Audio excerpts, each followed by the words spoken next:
So that, again, my order of operations. Get this centered, put my U-shackles on so that it can't move. Then we do front, and then we do back. Alright, so I got the rib kit unboxed, and I'm just going to talk about that and then some of the materials I bought to, or tools I bought to do the install. So starting with the front, we have these Blistine struts, springs, these Agile Offroad assemblies that go on the top and bottom of the springs. So that's kind of fancy. The Smarter Than Dirt seal savers. So those came. All this stuff for the kit weighs around 300 pounds, and a lot of that weight's in the leaf springs, which you can't see in this exact scene. In the back, we have these Fox shocks, and these are pretty beefy. A lot of girth in these, so hopefully that helps with the ride. Looks like we got some brake line here with fuel hose over it to protect it. So that's kind of cool. Some linkages.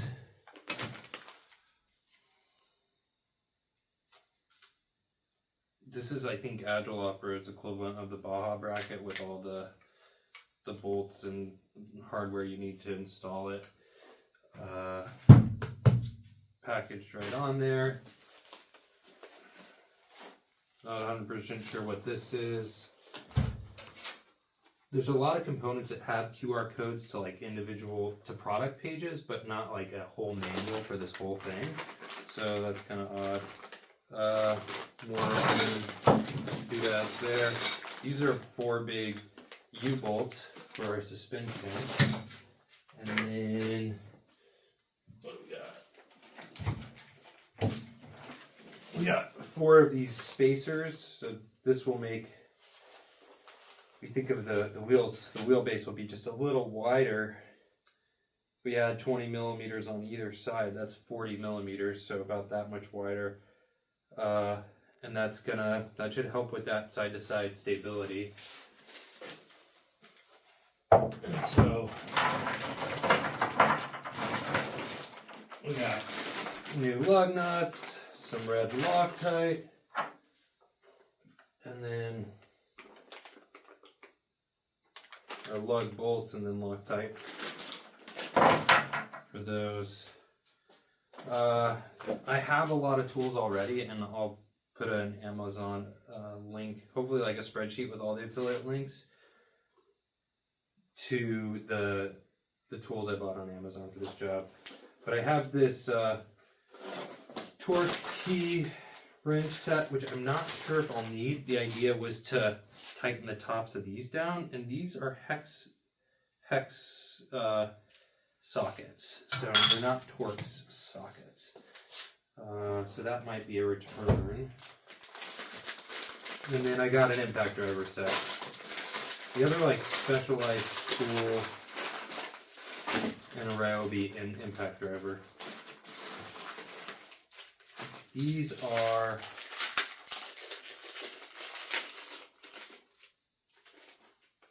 the idea is that you could put one of these sockets on top of here and then put your hex key in there and tighten that. So that's that idea. After unboxing, the first step I made was measuring and documenting the height of the vehicle from the pinch weld behind all 4 tires. I'm recording this information in 2 locations: on the side of the vehicle on top of painter's tape, and in my build book, which I have a dedicated page just for this suspension install. So those are my starting values, from front to back, left to right, passenger to driver. We've made it to step 2 of the install process, and I'm going to talk a little bit about where I found this guide and what it covers and what it doesn't. Agile Offroad has no guide that's been updated in a long time for any rip kit install. And the one I'm using for this is their 4x4 installation guide, because that's really the only one they have that covers this type of install, which is a 2-wheel drive install.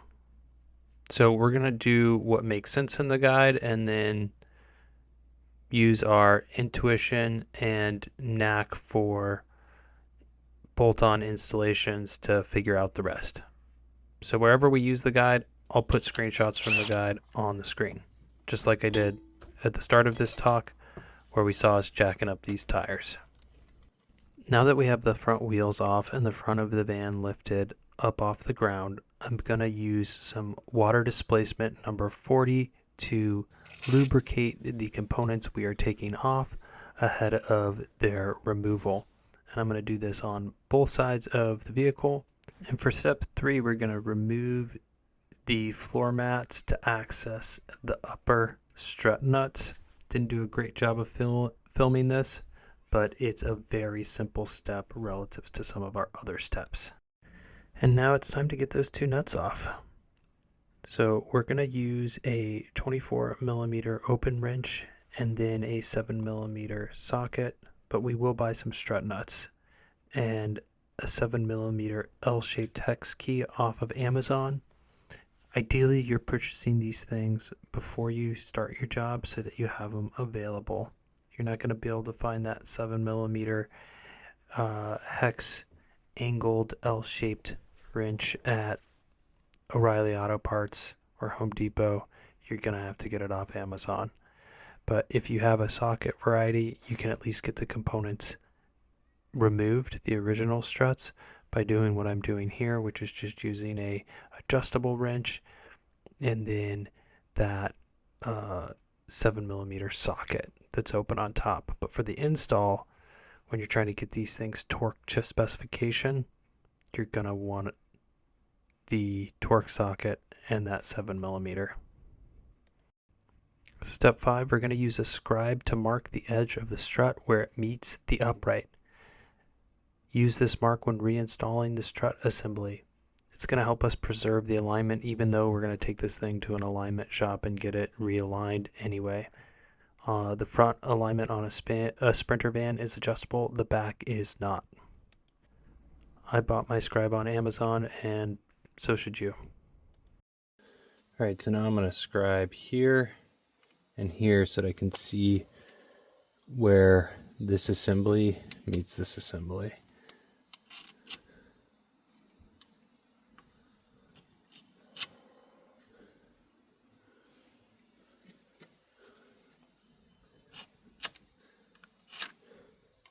Step 6, use an E8 socket to remove the wheel speed sensor. Note, be careful not to damage the sensors when removing them. In other words, treat them like glass. All right, we're gonna pop this little guy off in preparation for taking this next component off. Okay. They're nice and out of the way, so I got room to work. All right, we're gonna remove this wheel speed sensor. This is a Torx 8. And everything I'm doing on this side, I just pop over to the next side and do in tandem. So we can get that tucked safely out of the way. So we do not want it to get damaged. Step 7. Use the 21mm socket and a wrench to remove 2 strut bolts, holding the strut to the upright. Now you will be able to remove the strut from the vehicle. Note, when removing the strut from the vehicle, do not let the strut contact the CV boot 4x4, as it can cause damage to the boot, resulting in the CV failure. Now on a 4x4 Sprinter, this is much more true because that CV assembly provides motion to the front wheels. But on the 2-wheel drive Sprinter, that assembly's not as much in play because it really doesn't exist. We're still going to be gentle with our components that are staying on the sprinter though, and just being careful as we take this part out and put the new part in. This disassembly is being done by removing these 2 bolts that hold the shock to this wheel assembly. And I'm using an impact on one side and then a smaller 19mm on the other side. And now we're going to do the same thing on the other side. One observation I'm going to make here is that the nuts are facing towards the bolts that bolt on the caliper for the brake caliper. So just observe that, because I'm going to choose to do the same thing with the bolt orientation when we install the new shock. Let's take a moment to observe how this bolt hole and this shock on the top of the shock is more of an oval shape than a round shape. That allows it to be adjusted for alignment purposes. Pretty cool, right? Removing the bolts that hold this front shock onto the vehicle is the easy part. The hard part is removing some of the other material and figuring out a good methodology to get this, what is effectively a spring, out of its current position. The good news is that you get to do this job 2 times on either side of the vehicle, so you can improve your workflow in each iteration. So for my first one, I didn't start by taking the brake caliper off, and I actually started to take this other linkage assembly off that comes from the power steering, and that didn't work super well for me, so I didn't take it completely out. What I wish I would have done is started by completely removing the brake caliper like I did on the other side, and then just the strategy for removing this brake caliper. If both wheels are off the ground, you can tilt it out so that you can fit an impact in there. You don't have to use a hand wrench. And then you can just use a prying tool to pry the pistons, both pistons, back so that you can pull the caliper off. Very simple. Don't need any fancy tools. And then you can hang that caliper in a way that there's no tension on the brake fluid line that's attaching it to the brake fluid system. And that's what we're doing on this other side. So we're learning a lot in this process. The other thing is the front shock is basically a spring. This one has close to 65,000 miles on it. It's pretty worn out. Once the bolts are out, you can just push it up and you can compress the spring with your hand strength, and then it will come out easier. But in this case, we're taking the top nut out first, then the bottom nut while using a punch to hold our position, and then our spring is loose. After that, we have a lot more space to just kind of pull it right out. And this one came out very easily relative to the other side.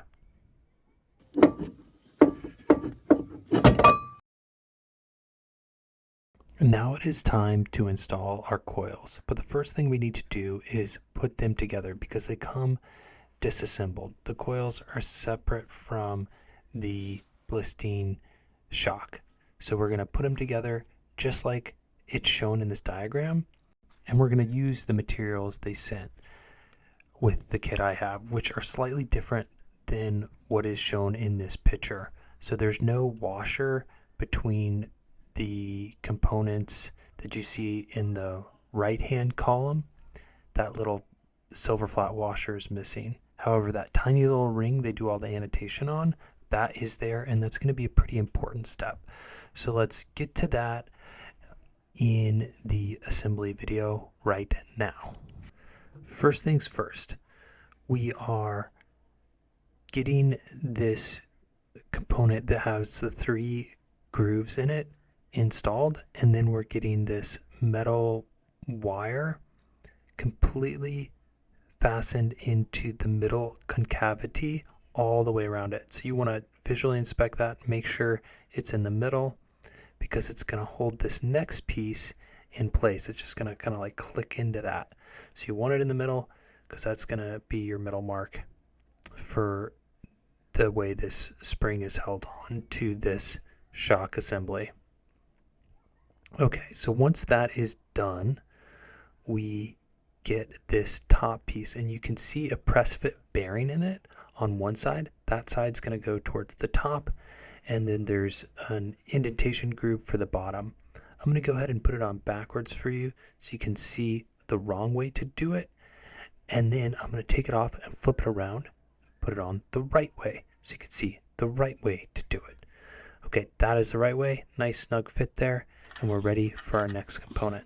Don't put your screw bolt on yet, though. Let's get some more material. So in this bag, we have one final piece, and on one side it's rubber, and on the other side it's metal. Now, the directions do not specify which orientation is correct, so you're just going to have to use your judgment. From my point of view, the rubber side should go down, because that creates a little bit of space to protect that press fit bearing that is just below it. So that is what I did, and that is what you should do. Okay, let's do this assembly one more time with our other suspension component. Once again, we're threading our first piece in. We're getting our nice little round wire part. I don't know what the actual name of it is, but it's just made from wire. Right. And you can see how I have it a little off angled. Part of it's on the middle, part of it's on the top. I'm going to have to fix that here in just a moment. Just give it a little flat blade. There it goes.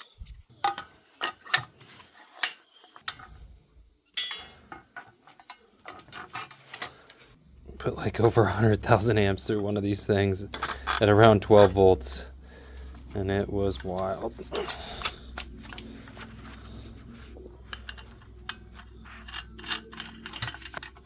All right.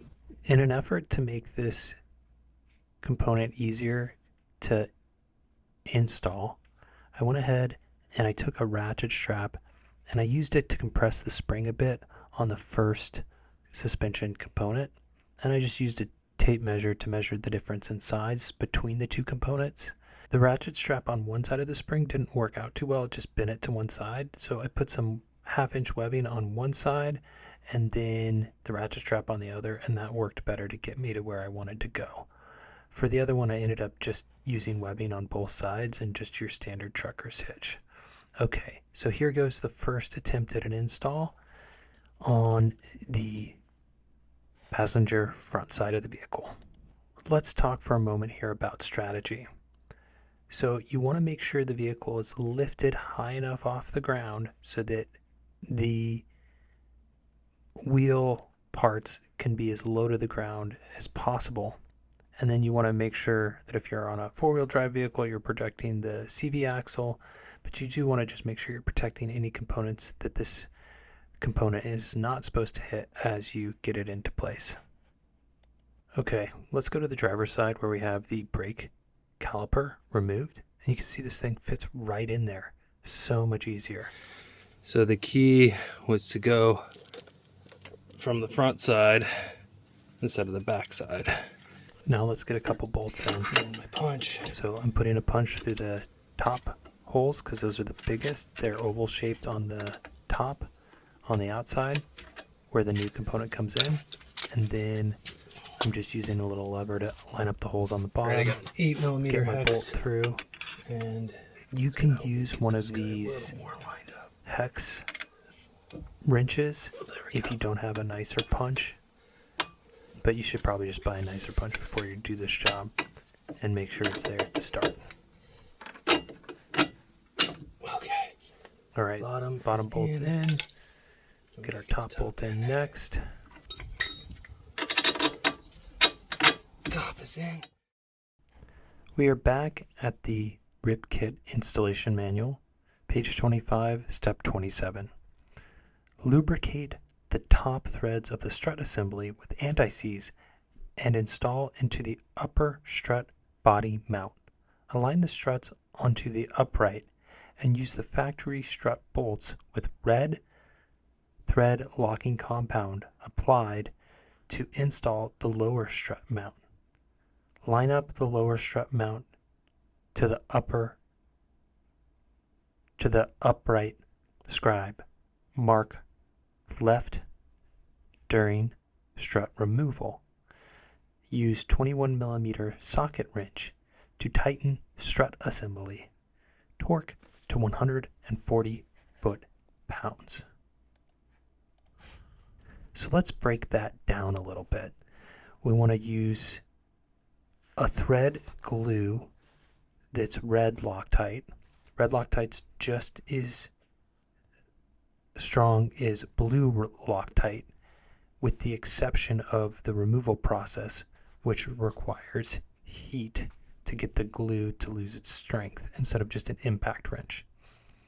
So for the bolts that require red Loctite, I'm actually going to choose to not use red Loctite. If anything, I'll use blue Loctite or no Loctite, and I'll just paint pin them after they've been torqued to 140 foot-pounds.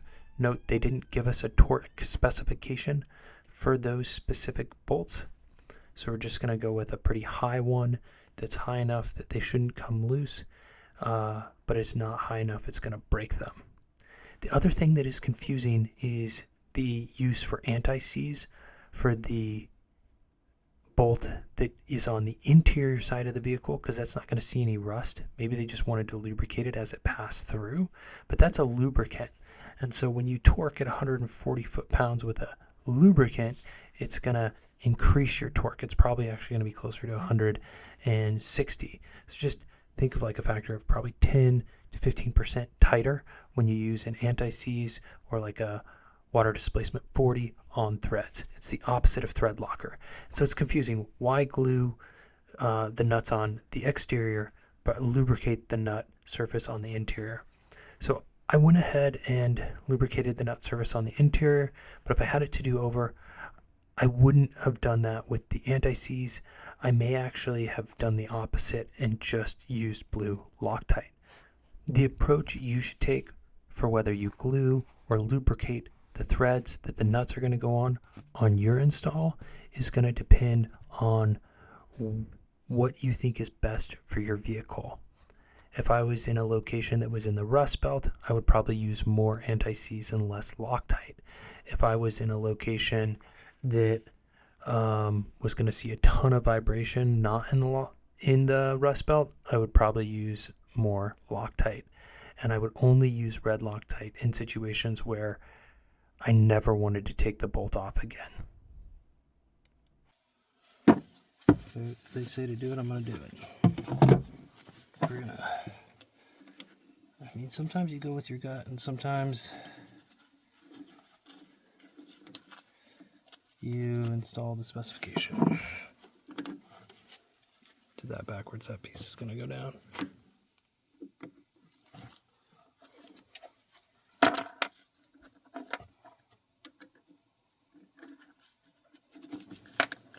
I think I did that backwards. Let's look at that again.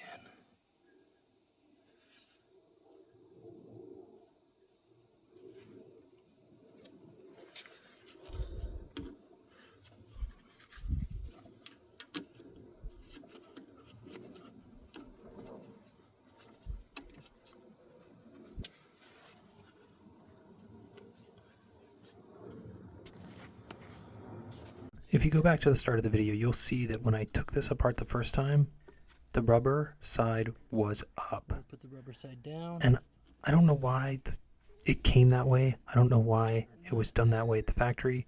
In my mind, the rubber side should be down to keep this metal from rubbing on this metal, to have a little more padding in between the two metal surfaces. So that is what I'm going to do on my install, and you do what you think is best for your install. So we don't have the tools we need to get this torqued to specification. I'm just trying to get it tight enough so that the nut we're installing completely covers the bolt it's going onto, so that I can see it coming out from the top. So we got a 7mm on top, and we're just using this adjustable wrench on the bottom to get it to that stage before we go to the next step in our process. Let's get the ratchet strap and webbing off. And I ended up cutting off the ratchet strap. I'll re-sew that on the sewing machine later. Alright, so I've cleaned up my threads, and I'm going to go ahead and use some medium strength thread locker on this because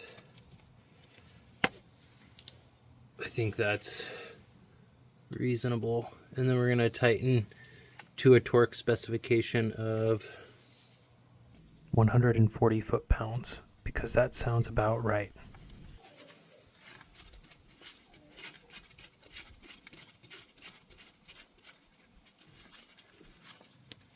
As we move on to the application of our second nut, it's a good reminder to clean your nuts thoroughly before you glue your nuts. Alright, let's get this guy on.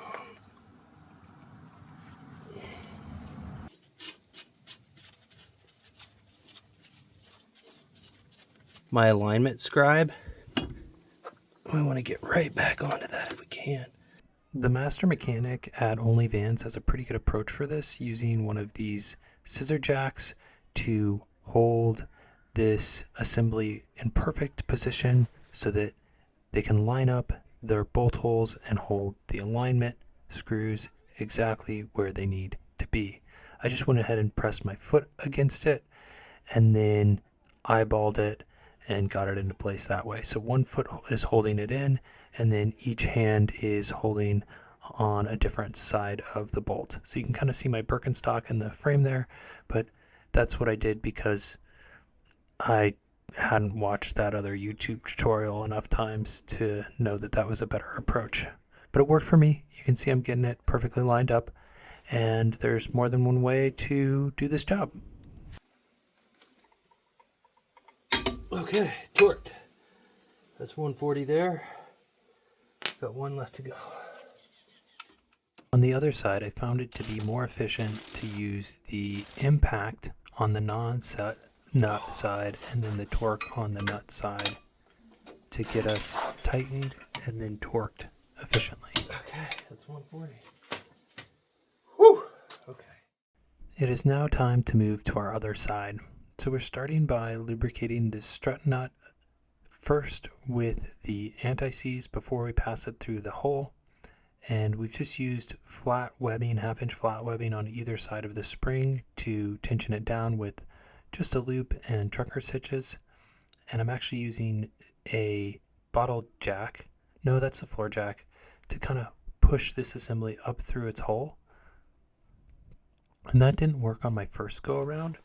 So now I'm taking off the brake caliper so I have much more room and trying it all again. On the second time, I got it. And don't be hard on yourself if it takes you 2 or 3 times to get this right, especially if you don't do this all day, every day. All right, so now we're using the bottle jack to press the suspension into place, and then we're using the bottle jack to hold the alignment like we could have done on the other side, but we just used our foot instead. And now we got a proper 19 millimeter thanks to my wife making a O'Reilly hardware trip.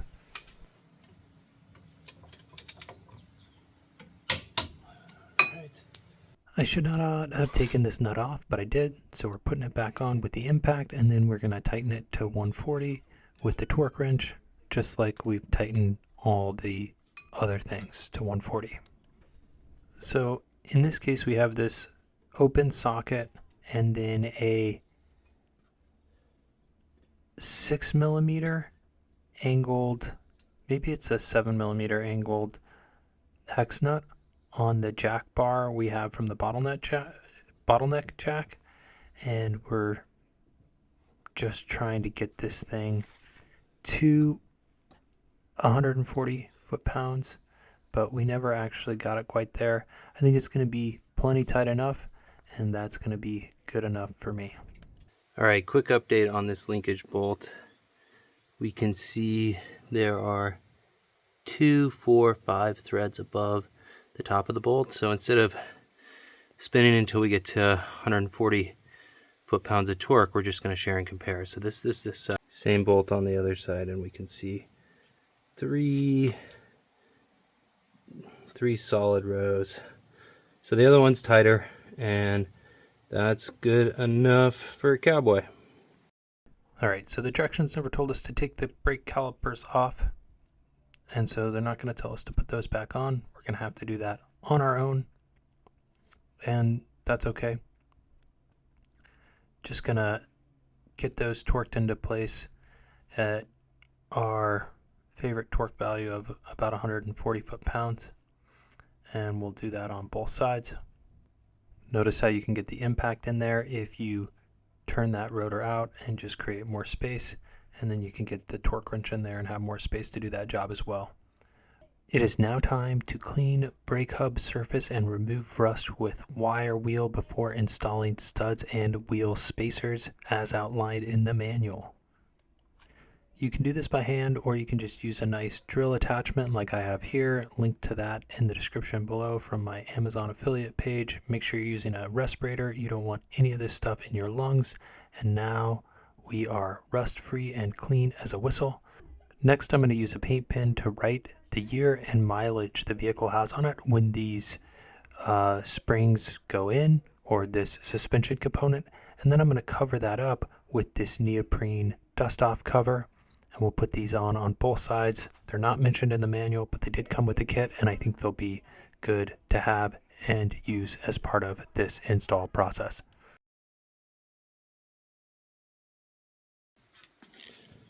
Okay, I want to talk for a moment about the lug nuts on the rip kit and how the technology is a little different than what we're coming from. So this is the lug nut on the aftermarket alloy or aluminum wheels.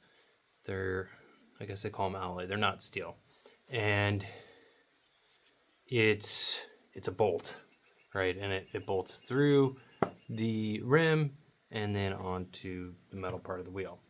Now we're going to replace that with this bolt that this sleeve is going to go over, and it's going to make the whole wheel 20 millimeters wider, and then we'll go back to more of a nut style attachment, which will go here. So that's how those are different, and I just think it's cool, so I wanted to talk about that directly. So let's get that installed next. Number 32, install supplied wheel studs with red thread locking compound applied into the hub, torque down to 30 foot-pounds. Apply a small amount of anti-seize to the back of the wheel spacers and install the hub. All right, so again, ask yourself, why are we gluing and why are we lubing? Different parts of the same assembly. So in this case, we never want the stud to come out of the wheel. That would be a very bad thing. And we never want the wheel to come off when it's attached.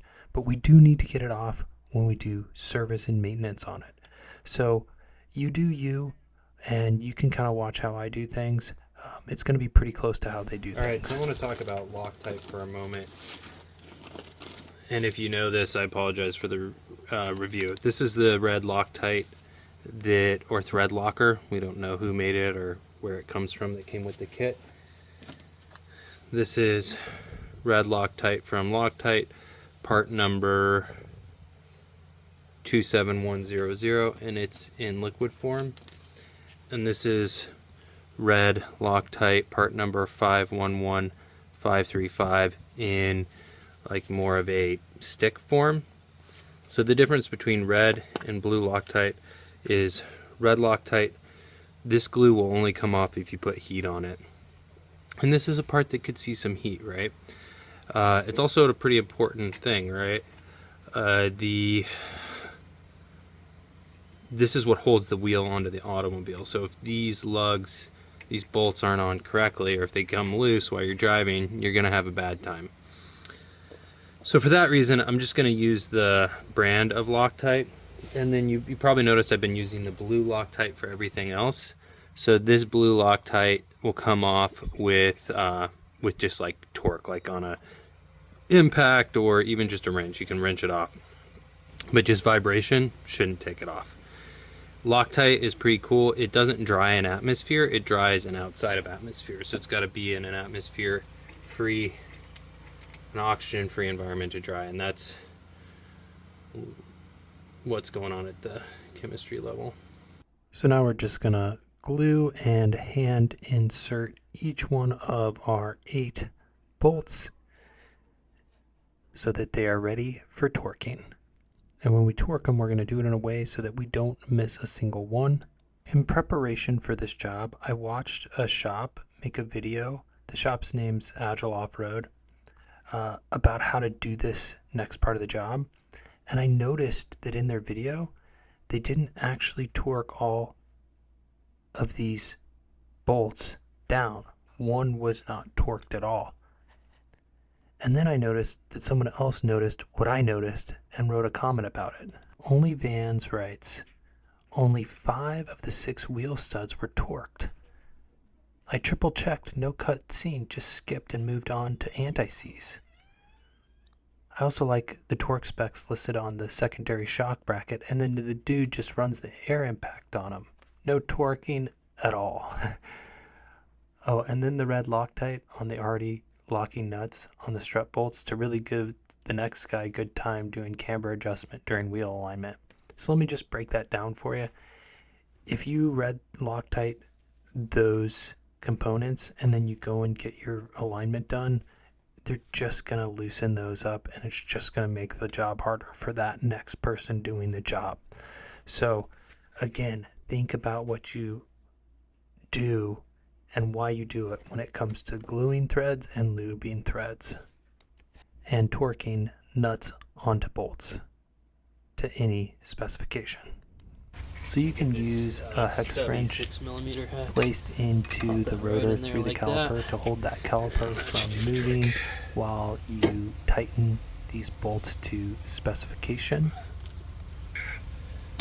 Okay, torqued. And I'm just going opposite.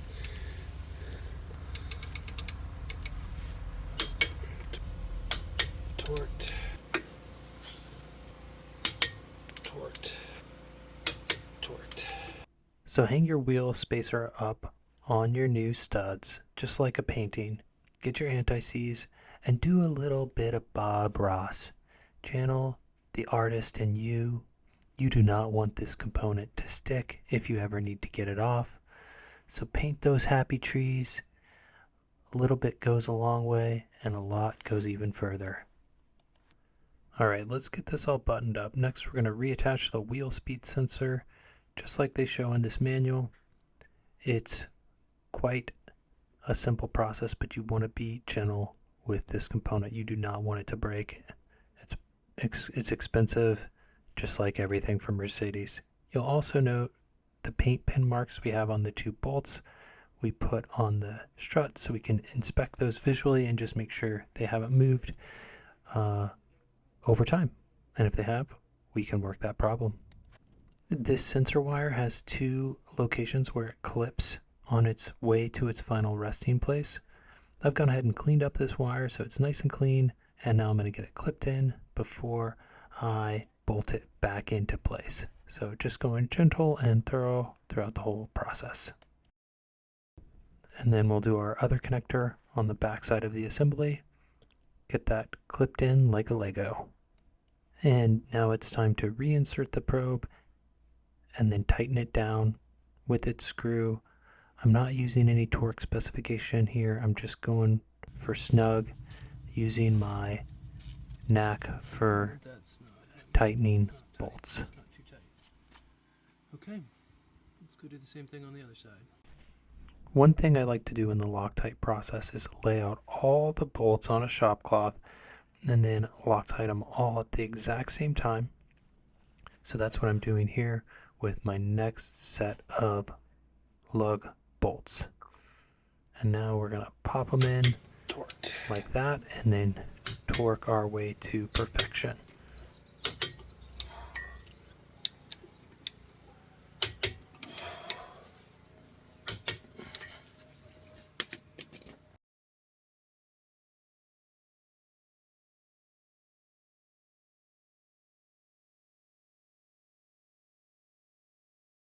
So these brake lines look fine, but I want them to last a long time, so I'm just going to do a little bit of Armor All treatment on them before we finish this part of the job, as a way of buttoning it up all nice and just giving it a really good service that's above and beyond what you're going to get if you don't go the DIY route.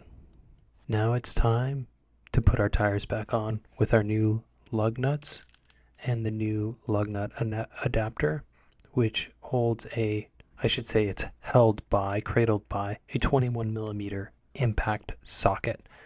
So we're going to impact all these right back on, and then we will torque them to about 125 foot-pounds each. I don't actually have any anti-seize on the threads on the front.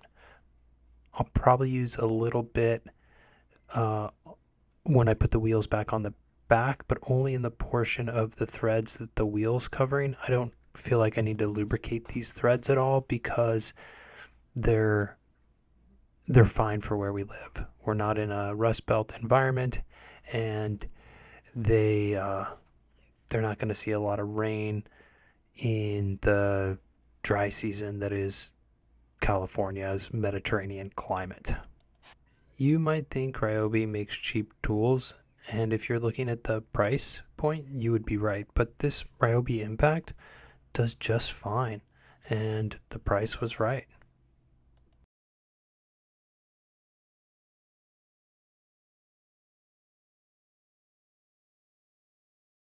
Alrighty, now we can get our jack stands out of place and lower them with the jacks that can be lowered hydraulically by releasing the hydraulic part on them. And now we are going to torque our wheels.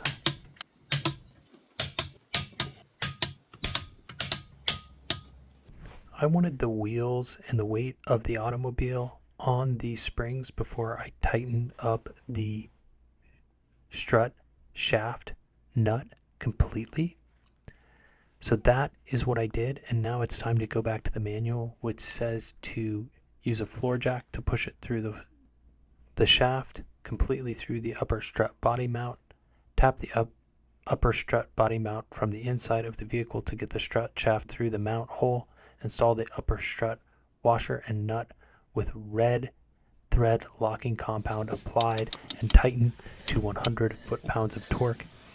Again, we see this pattern a lot, but it doesn't make sense to use a thread lube and then a thread glue on top of each other. That just doesn't work. You need to use one or the other, and your threads need to be clean before you glue or lube. All right, so let's measure and record in our book. So that is right at 13 inches or 33 centimeters. So that's dead on. It's pretty cool. Let's go check the other side.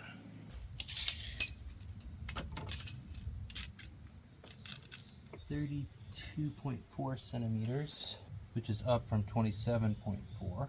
12 inches and 6/10 of an inch. All right. Measuring the height of the vehicle after the install of the two new front shocks on both sides, the vehicle was 2 inches higher, perfectly to specification. After that, it's just time to button everything up by reinstalling floor mats and some side plastic coverings, just getting everything we took off before the install back installed. So that's what we're doing now, and once we're done with that, we'll flip the vehicle around and get started on the rear suspension components.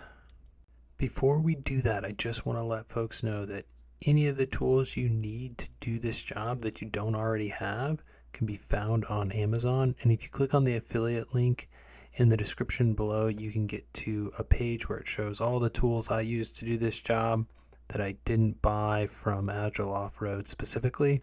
If you buy through my affiliate link, it's the best way you can support the channel and help me lose less money doing this. Thanks. See, you press this button. If you have all those lights, it means it's fully charged. That means it's charged, Dad. Yep. Here, come over here. Come over here. Hey, found tools. You excited? Okay, so this way is reverse. It's going counterclockwise. You know the going this direction. So we make sure we're going the right direction. We put our little key on our 19 millimeter. We put that on our lug, and we're gonna go here, here, here, here, here, here. We don't go in a circle. We go opposite every time. You go to the opposite one. We'll take this one off first. All right, sit in my lap and grab on.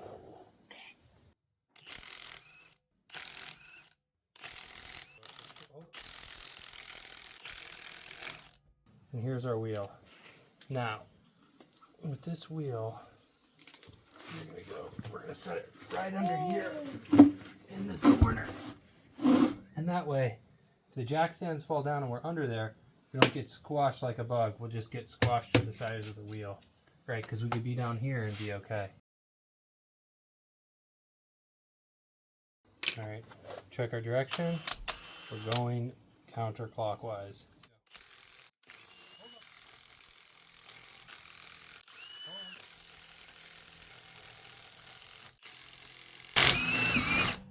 That's pretty cool, right? You like that tool? I love power tools. After removing the back wheels, on a Friday evening before the start of a big work weekend, we cleaned the area that it's not a Baja bracket, it's the competitor, it's the Agile equivalent, it's going to attach to. And then we lubricated all the nuts and bolts that are going to come off with a solvent called Water Displacement 40. It comes in a can like this. That way, when we start work the next day, everything is ready to go for us. Because the van tires are expensive, I'm not leaving those under the van at night as a safety measure to keep it from falling on someone, because hopefully no one evil is under there. And instead, we're going to be supporting this vehicle with 4 jack stands of different strengths between 2 and 3 tons each, and then 2 different hydraulic jacks. One's more of a floor jack style, and one's a bottleneck that came with the vehicle. So all those are supporting the van in different areas so that we have redundant support.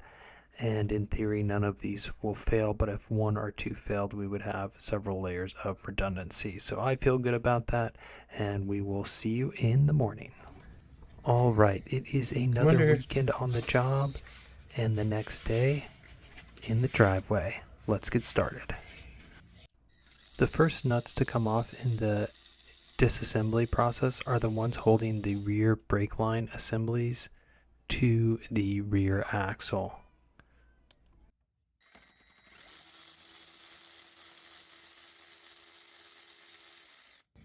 I can help you right here. Set that there. Now we pull this piece off, okay? And now our line's a little looser. But next, we're going to take that piece off on that side and that piece off on that side. We got to get another socket. So we've done step 36 with the 10 millimeter, but we still have a little bit more to go to get this cable fully free. Good, stop. Good. Oh.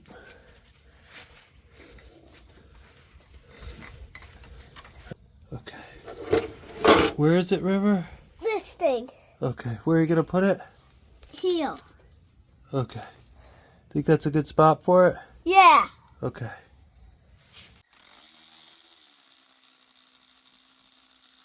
Good. That's good. Peel that. Thank you. Okay, so now that whole line is loose on both sides of this axle.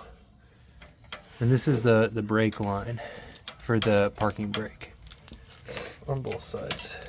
Oh, don't move that. Why? Because that's our emergency fail-safe. If this could fall onto that, and it would keep us safe. But if you drop that, it's going to fall farther. We have one on either side. Okay, now, do you want to work on this side next or this side next? This side.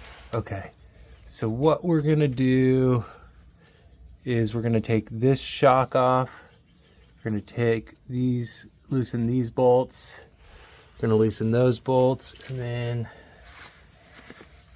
I don't actually know if we have a sway bar. All right, let's look at the install guide real quick. Next, we're going to use an 18mm socket and wrench to remove the lower shock bolts. Use a 21mm socket to remove the upper shock bolt. I thought this was a strut. Maybe it's a shock. Maybe those are the same things. I don't know, but that's what we're going to do. The next step is to use an 18mm socket to remove the lower sway bar link bolts. Now, your Sprinter may not have a sway bar. Mine didn't. Find that out ahead of time by just looking, and if you need one, order one and have it shipped with your whole kit to start with. Okay, so these are the sway bar links my kit came with. They are 13 inches long, and I have no sway bar to attach them to. So shortly after taking that photograph, I ordered one from Agile Offroad and started the waiting game. It's probably going to take 2 or 3 weeks for it to get here because that's how long it takes. And once it arrives, we'll install it. But until then, we're going to move forward with the install process by taking off old parts and putting on new parts, one step at a time. Alright. It's a big bolt. Hold on to that 19. We gotta loosen the U-bolts with that. The manual states, use a 19mm socket to loosen U-bolts on both sides. Do not remove all U-bolts at the same time. Completely remove U-bolts from one side only. Then lower the floor jack to separate leaf spring from the housing.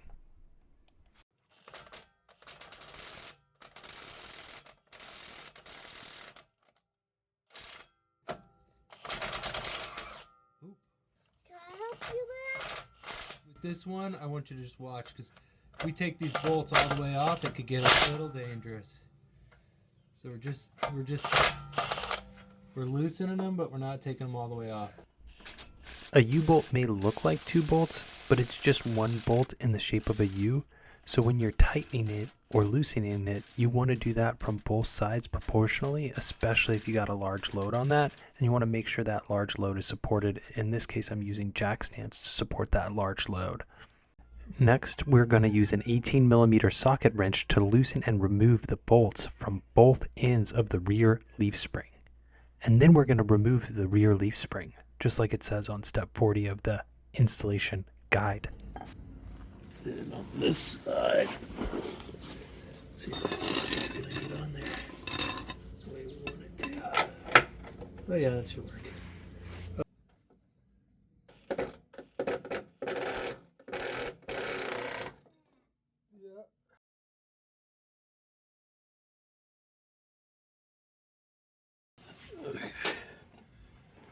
This is the scary part, but I got the axle on the jack stand, I got the frame on the jack stand, I got a tire behind me, so I'm just gonna lift, pushing out, and pull it out.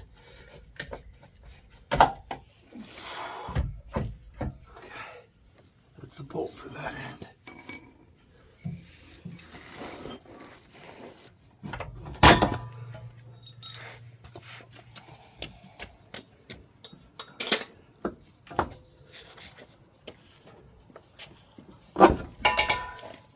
Okay, so that's out.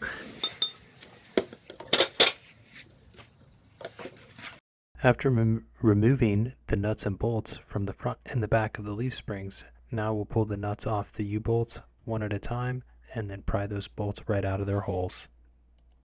This process gets repeated 2 times on each leaf spring, respectively.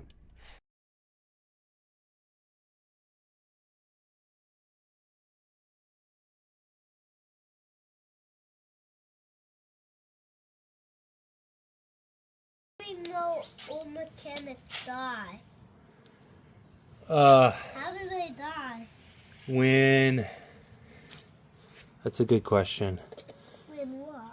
So when you're not careful and you go under the vehicle when it's not safe to go under there, it could fall on you and it could squish you like a bug and you will die. And that's why you can never go under the van unless I say it's safe to go under there. Especially when we're doing suspension work like this. It's really dangerous, but we have to do a lot of work to make it safe. And one of the things we do to make it safe is you never go into the van unless I say it's safe. The side-by-side comparison of the single leaf spring and then the new leaf spring, which is made up of several springs, is quite striking. And our next step is to remove the shackle that's on the back part of the spring to the other spring where it's going to be the back of. And you know it's going to be the back because it doesn't say front on the back part of that spring. So we're going to take that shackle off, move it over to the other side. Which brings us to step 41 in the guide. Transfer the factory spring shackle to the new leaf spring reusing factory bolt and nut. Apply thread locking compound, retighten and torque to 62 foot-pounds when installing the factory shackle on the aftermarket spring. To facilitate installation, position the shackle slightly towards the rear of the vehicle. They're using red Loctite in this shot. I'm going to use blue. You do you.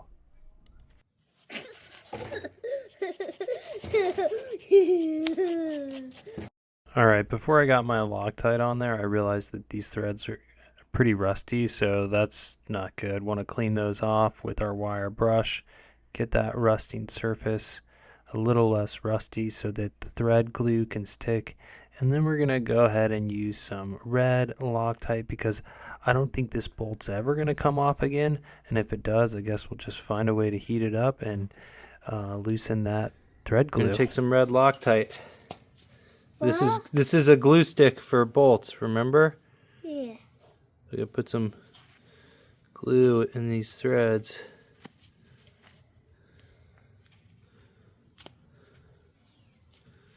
There we go.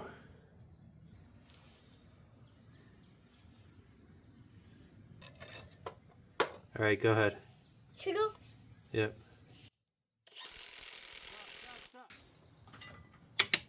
There we go. That's what we want. All right, so if you've never done this before, go ahead and disconnect that brake line so that it's not in your way because you're just going to replace it anyway with a new brake line. And then you can practice with the old leaf spring.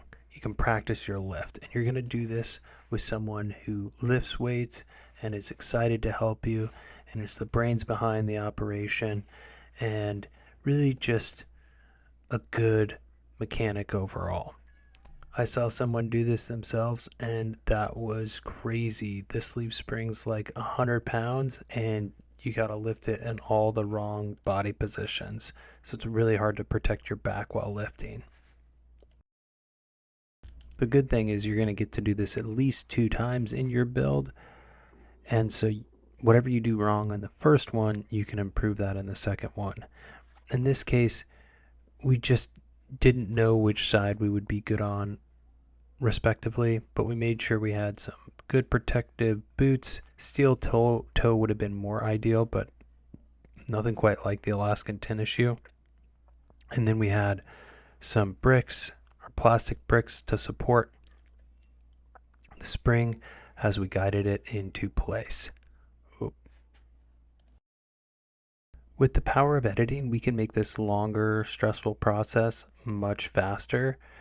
But rest assured, it's not easy, and it's definitely the whole crux of the whole job. Well, one of them, but all the cruxes relate to getting these springs installed to specification. There's not a single photograph or sentence or step number in the manual that's going to tell you how to do this. You're just going to have to rely on your intuition, your problem-solving skill set, and your craftsmanship to get this done. And rest assured, if they're not good enough when you first start trying to do this, they're going to be good enough when you finish, because you will succeed if you just keep trying over and over and over and over again. Truth be told, this is my first time taking off a brake cable like this, and I actually thought you loosened from the other side of it, and because that wasn't going well, I went to the metal size where there's a bit of a flare fitting, and I started loosening there, and it worked out well for me. So you should do what I'm doing here. Loosening until I can get the brake cable off. I have a collection bin underneath, and then I can switch it over to the newer, longer, more protected cable. Alright, so that nut needs to go right in the center of that axle, and then it needs to be U-bolted on before anything else gets bolted on. Unlike the front suspension, which is probably doable by yourself, the back is also doable by yourself, but just about 10 times harder. So make it 10 times easier and have someone who's fun to hang out with and wants to pull on wrenches or lift heavy stuff to help you out, because otherwise it's just going to be a total slog and sufferfest. So you have two bolts that are not shaped like U's that attach the leaf spring to the vehicle's frame. One is long, one is short. The long one goes in the back, the short one goes in the front. Don't mix that up. Otherwise you're going to have to take them each out and put them in the right places. And if you do, it's okay. You're just going to learn by doing. I do that right? That might be the wrong one. That's the wrong one. Shoot. Okay, so I put the back bolt in the front, and it's longer, so it's got to get into the back. So I put a punch through the back bolt hole. Then my pin or my nut that bolts these leaves together is a little forward. So now I got to get all these leaves back.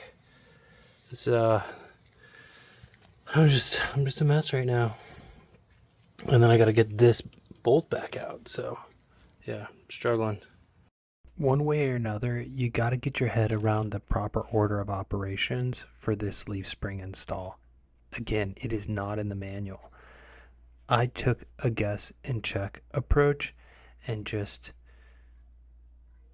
worked on iterating after failure of doing this wrong until I figured out how to do it right. Fortunately, I'm going to talk about how I figured out to do it right, and hopefully in your install you can skip all those wrong steps I made, save yourself about a half a day of labor, and just do things right every step of the way. Speaking of doing things right, when you take off the old brake line, just put the new one back on. Don't wait until you lose about 500 milliliters of brake fluid. You just need to put the new one right on right away. That's going to save brake fluid and just make things cleaner, better, more organized, more productive overall. Okay, back to the struggle. We're still figuring out what our orders of operations are, and our axle's still not centered on its leaf spring. And if the leaf spring's not centered on its axle, you can't do anything. So I am very much struggling to get these bolts in for the suspension on both sides. So I got one in, but it was the wrong bolt. So I took that out, and so I'm back to 0. So instead of working on the front, I'm going to go back to the back. I got this little pin in, and I'm going to see if I can get our bolt in the hole that pin's in. So at this point, I'm still struggling with everything. I don't know how to get the axle centered on the leaf spring, and this leaf spring centered on the axle. I don't know how to get the leaf springs. All right, I just got both linkage bolts in, and I figured out what my issue was. It was sequencing. When I pulled this back bolt out, or the punch that I had holding the hole, the front loosened up a bit. So I went over there, and I was able to line up that hole very easily and pop the bolt through. And then I came to the back, because this linkage moves, I was able to pivot this back with this pry bar and then pop my bolt right through. So now I got bolts all the way through on both sides of the suspension. So if you follow that sequence, it's about a 5-minute job. But I've been putzing around for about an hour. So there's something holding up this leaf spring, and there's a little pin right there, and that's got to be centered. Otherwise it won't go flat. So now I'm just going to play the guess and check game with the jack stands until I get this adjusted a little further forward, and then we should be good to go. So with the bolts installed on the front and the back of the leaf spring, no matter how many combinations of jacking or pulling with rope systems on this leaf spring, I couldn't get the leaf spring to move so that it was centered on the axle. This was very demoralizing. But it led me to realizing that I was just going to effectively need to start over on this leaf spring install and take off all the bolts that attach it to the vehicle and go back to square one. All right, I am back to square one on this. I have taken the front bolt out. Before that, I took the back bolt out, all because I can't get this axle centered, or these leaf springs centered on this axle. So that it appears to be not at all centered. That bolt needs to be back here. Let's see if we can get that. That bolt needs to be back there. And I just blame myself. I'm just trying to figure this out, and it's so much harder than I imagined. Okay. Fortunately, despite my anger and frustration and self-loathing, I was able to use my visual spatial skill set and think about what directions of force I needed to apply with levers and lifts and rope systems to move this spring into place. So first things first, I took all the bolts holding it off.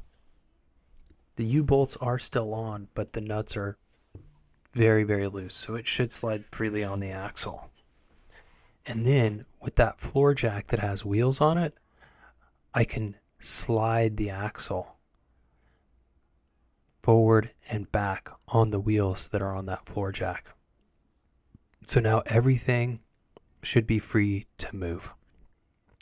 And we're going to start making progress of getting this thing in position, centered on the axle, in a way that it can be installed to specification. This job has given me just a really hard time. Just took a break for lunch because I wasn't getting anywhere. I'm going to around and go over my problem statement. So really the core problem statement is I don't understand the sequence that I need to execute to get the U-bolts on and then these two N bolts on either side of the leaf. So when I left the U-bolts loose, the leaf slid forward and I was able to get the bolts on either side of the leaves in. So I took those bolts out, got this centered, got it hand tight, but tight enough that it's not going to slide forward on the axle. And now I can't get this front bolt in. So that's where I'm at right now. And let's see, what have I tried? I've tried lifting the van from that point and then adjusting the height of the axle with this jack stand. I've tried wedges up there to kind of push it down because right now it needs to come forward and it needs to be down.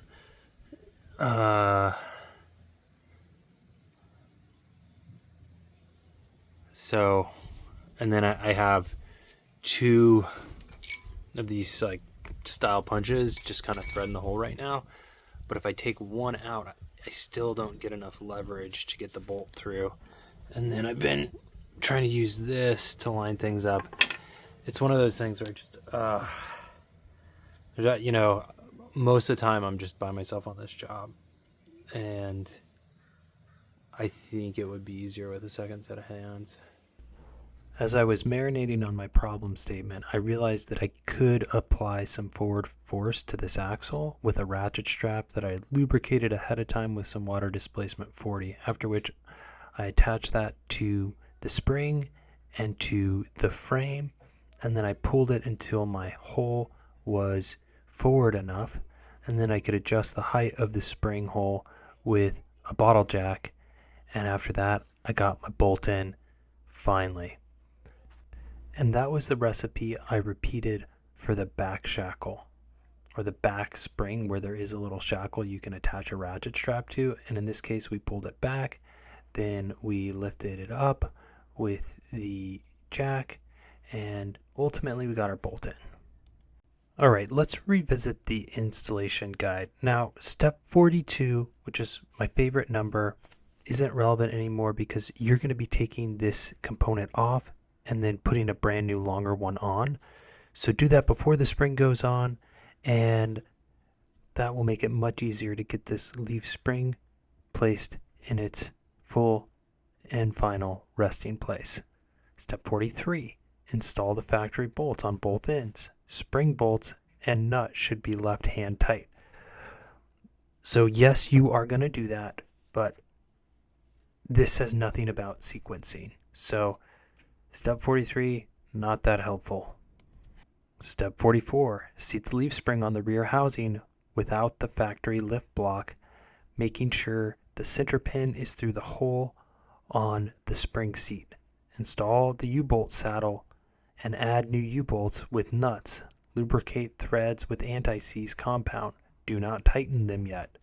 So this step comes after the previous step, but if you do it this way, you may not be able to get your springs centered over the axle, particularly if you're working in a slanted driveway environment like I am or was when I did my own install.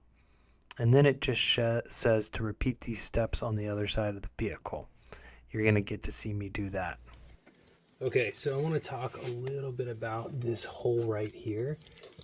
So that hole goes into the frame, and it looks like it's relatively reinforced, but what happens is that's the bolt, and what happens is it bends the frame because there's nothing on this side of it. So this is the bracket we'll bolt into the frame bolts. As you can see, there's a place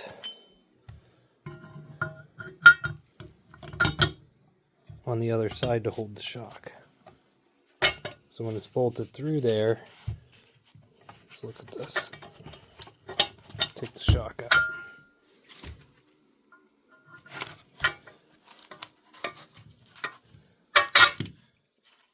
.12.2 centimeter bolt in terms of it's called 11. And before it was probably going into the van 5 or 6 centimeters and then bending the frame, right? That weight will be distributed across this frame member, which is close to 50 centimeters. And then on this thing, we got these welds here, full weld. That one, I don't know how well that one penetrated, to be honest, but these ones look very nice. So we'll bolt this on, then we'll put our new shock on. So we cleaned this surface last night. It's nice and dry today. Oh,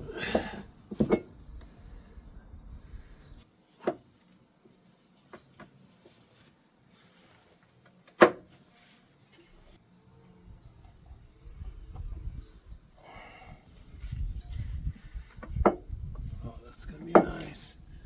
All right, so I've eyeballed which holes these fit into. So the tiny one goes in the back hole. And I'm going to set them like that. And then I got these bolts ready. I'm going to put a little thread sealer in them, even though they're nylocked. Alright, quick update. So this shim is cut with that flange on that side, and I want that on the other side of the frame member. I've seen it done, and I'll put a photo or some screenshots of another YouTube tutorial where they put this on this side of the bracket. To me, that doesn't make sense because this bolt's got plenty of, it's got this fresh plate of steel to grab onto. But if this is an aluminum frame, that's a little softer material. And so let's bolster it with that much metal on the other side of it, where, a nut and a washer can go on it like that. And then we have more of a larger surface area compressing the frame on the other side. Regardless of which direction you choose, make sure you install the shock bolt first so it's perfectly aligned in its hole, and then do your shims the way you're going to do them. My blue Loctite on there for good measure. Pop that through. Put a washer on the other side, and then start threading on my nut. Alright, so on this side you can see how much more metal we have on that aluminum frame. And then we got our metal siding on that bracket. So yeah, I'm sticking with that being the best way to, and the right way to do that.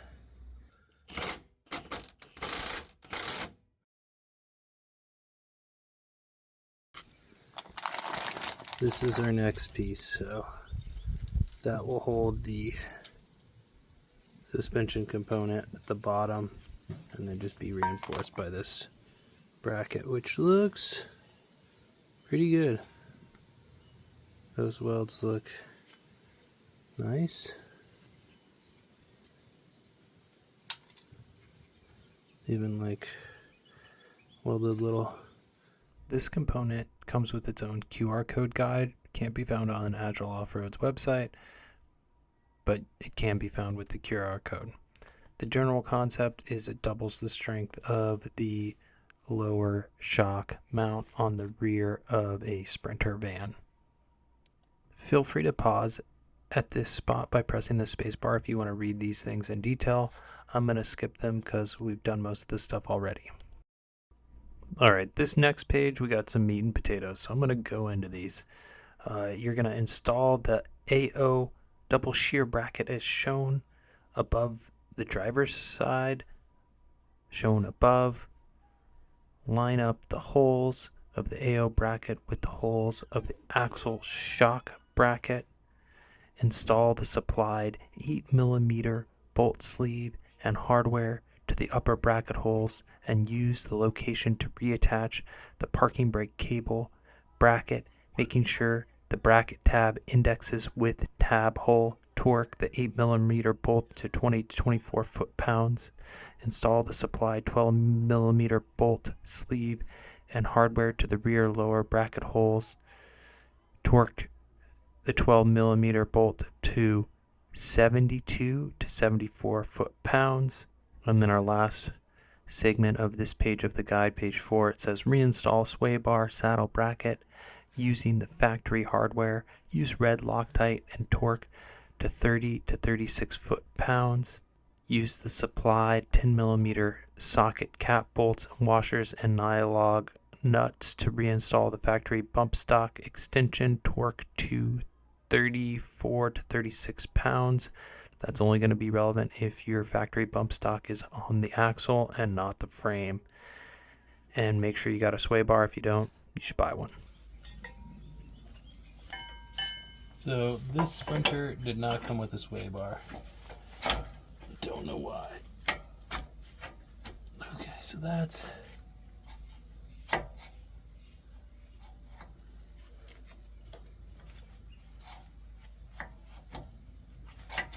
which normally the sway bar would connect here and here, but I don't even have.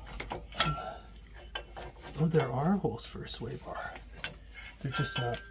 They're just covered by this thing. Look at that.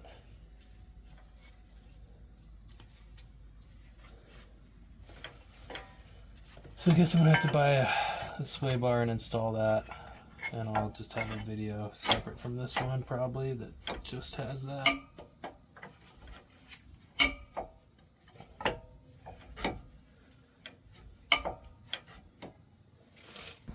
Alright, so these holes are for the factory sway bar, which I don't have. These are for the factory bump stop, which On my model Sprinter, it's up here. I've already taken it off, but before it's taken off, it looks like that. Probably actually didn't need to take it off. I'm gonna have to put it back on. Okay, so that just leaves this bolt hole for this e-brake line and this bolt hole and then that bolt hole. So I went ahead and lined up my bolt holes, put my first bolt in, the one that's towards the back of the Sprinter, through the shim with the washers and lock nut on the other side. Used some blue Loctite. Not a huge fan of the red stuff unless it makes sense to use it. And then I went with this top bolt, got that in, blue Loctite there. Just tightened it without a torque spec till it was snug and felt super good enough. I realized I should do this work in tandem, so I went to the other side to install the upper part of the assembly.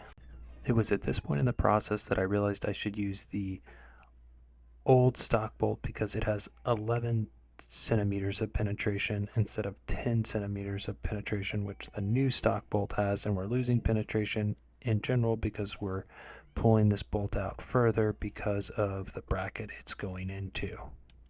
So when you get to your own install, ask yourself, how deep do you want your bolt to go, and then choose your size accordingly. Speaking of size, let's do a side by side comparison of the old shock, I think they call them struts in the back, compared to the new one. You can see this new one is a little wider, it's 2 inches longer approximately, and it's actually pretty light. So let's do a weight comparison between the two. The old one comes under just under 2 kilos, which is 2.2 pounds, about 1,900 grams. And now let's look at the new one. The new one's just under a kilo more than the other one, or 2,787 grams on my gram scale. But who's counting? I am. When installing the shock, it's important to remember that there's this other metal bracket that you need to attach, and attaching that metal bracket, there's a small bolt that is easier to attach before the shock's on. So that's what we're doing here, figuring that out in reverse order, and then we get it done. Real quick, I want to talk about the orientation of the shock. So it comes with an indentation on that side, and then this has a spacer on this side. So if you want the shock perfectly centered within this housing, this indentation needs to go towards, well, the outside. Now it's time to get back into this. So we've got our shock attached to the top part of the frame. Now we want to get it to the lower part of the frame. And we're going to use a combination of jacks on the axle and jacks on the shock itself, and a punch to get this hole lined up, and then we can get our bolt through there, in addition to the 2 shims we have that we need to get through there. There was no torque specification that I could find in the manual for these shock brackets, so with my wife helping me to hold the breaker bar on one side, I got them tensioned to about 140 foot-pounds for the bolts. Except for that shock bolt, I went a little lower on that, probably in the 80 foot-pounds or so on both the top and bottom. Once they were torqued, I used paint pen to mark the bolts on either side, well, one side bolt, one side nut, so that I could observe them during vehicle checks for movement. Okay, on the sides we're going to go. What's that for? It's an indicator that it's been torqued, and then when you do your visual inspection, if it's moved, you'll see. Oh. All right, so now it's time to torque the front and back bolts on the leaf spring. So we're going to do that, and then we'll mark them each with a paint pen. I'm going relatively tight here, probably around 100 pounds of torque for each of these bolts. And I didn't do any thread locker. I actually used some water displacement 40 on both of them so that they would go in easier, and that's why I torqued them a little on the lower side, because it's actually tighter when you use a lubricant like that. Now we're on to the driver's side, and we are taking bolts out of the stock suspension to put in the new suspension. So we get this old shackle off the old leaf, and now we'll pop that onto the new leaf. We're using the same bolt with a slight backward tilt. This is the only suspension component I am using Loctite on, and it's because you cannot tighten this again once it's up in its location. You would have to take it out to be able to adjust the tension on it, and I do not want to have to do that. So we're going with red, and we're going to deal with it. Okay, let me show you how to hold the wrench. Okay. If you hold it like that at a 90, you'll be able to use this as a lever. Okay.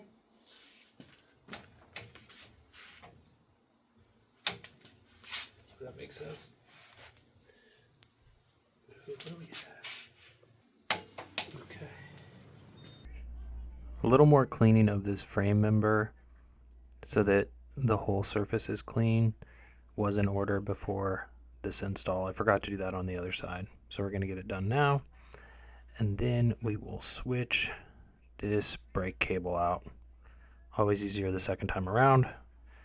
When you take it off, put the new one on as soon as you get the new leaf in. So at this point, there's no brake cable installed. It's going to make getting this leaf in a little less stressful.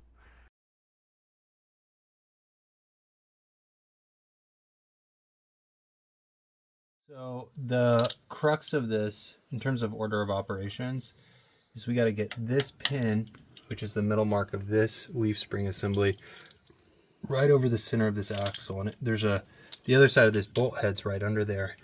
And I'll point it out real quick. Right there.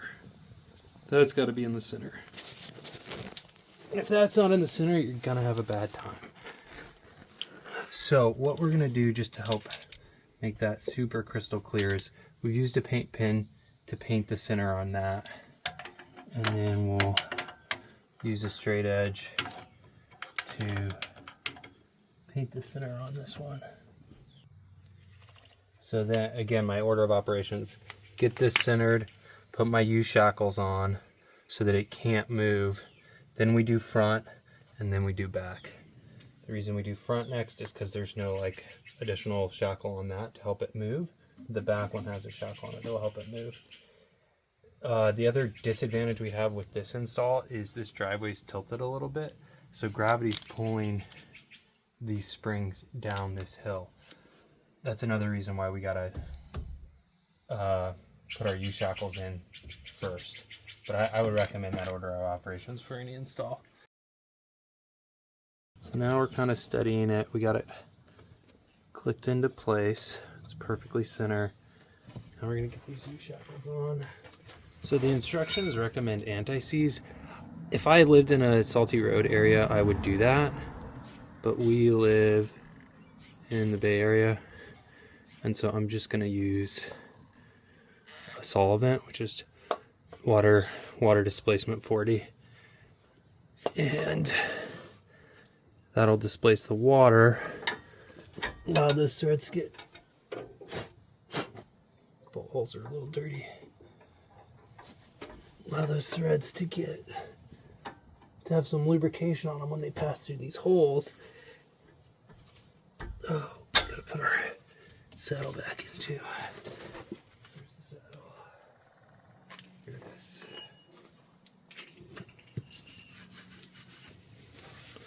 Just get that saddle assembly really clean. You don't think it should be clean? I don't think it looks really clean. It looks cleaner. Look at the bottom. See any dirt on that? So any dirt sandwiched between this is gonna be like sandpaper. And that we want centered too. Just eyeballing it. I'm gonna put a line on my eyeball line. It's exact science over here.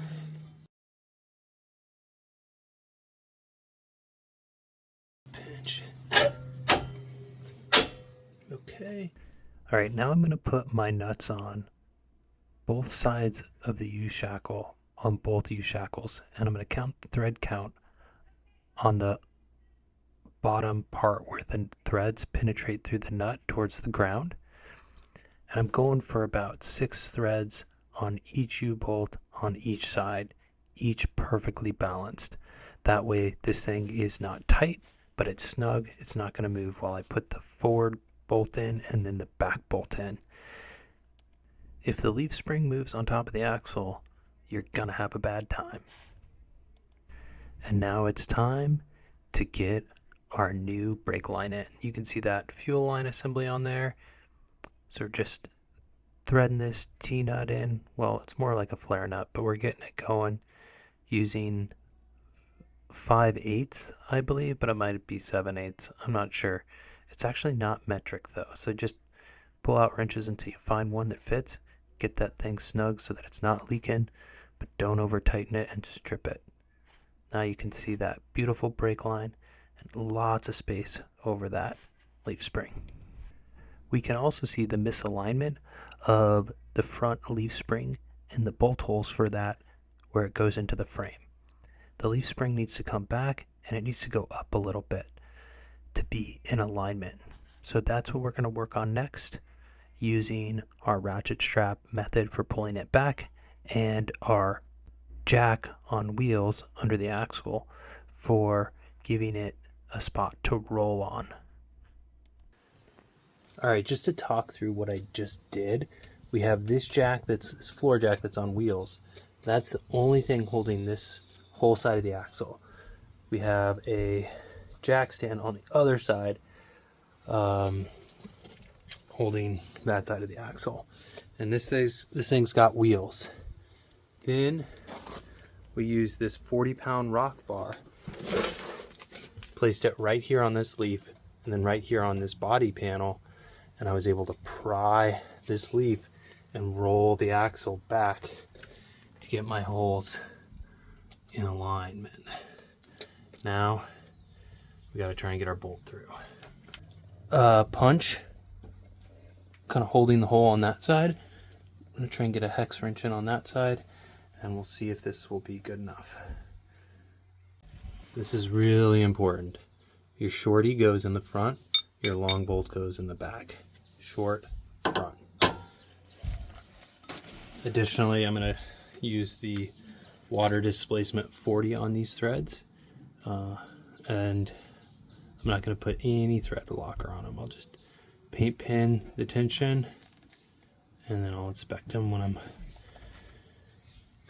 at some key safety intervals. Okay, so that's a nice lubed up bolt. Let's set that down under there. Don't break the window behind you. I'm trying not to. And I'm pushing that way. Yeah, maybe go a little higher off so that plastic doesn't bend. Like this? Yeah, all right, hold up. Okay, tell me when. Hold up. All right, go back a little bit. Go back? Yeah, lever it to the back of the van, yeah. You're going to try and lever to the back of the van. Okay, hold it right there. Okay. Very close, very close. Couple things to talk about. So when I take the punch out, without this rock bar holding the hole in place, it would just slide forward with gravity on this sloped slope. So my wife held the rock bar in place, held the hole in place. I was able to push the bolt most of the way through, and then because it's fully threaded, just put an impact on there and then tightened it, and it went all the way through. And then we were good to go. Front bolt in, easy peasy, lemon squeezy. That is the anchor for the ratchet strap. On the back side, we're going to use our handy dandy trusty ratchet strap to pull forward on the shackle because it's a little too far back. And our direction of pull angle is good. That's going to get this perfectly aligned, and we're going to put our bolt right through it. All right, getting things ready. A little bit of water displacement 40 on that bolt. Get it nice and lubricated so that it can slide through easily. Hopefully displace any water that's in the hole it's going in. So we need that. Need a nut. punches, wedges, or levers, impact. Let's get in position. That is the hole we're trying to align. It is almost perfect.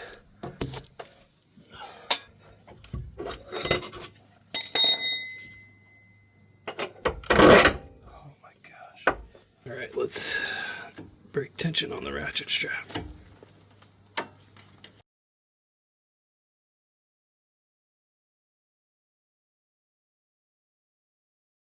Because we just cleaned this hole, it's still got some water in it, and we want this hole to be perfectly dry before we insert the bolt into the hole that passes through the shock.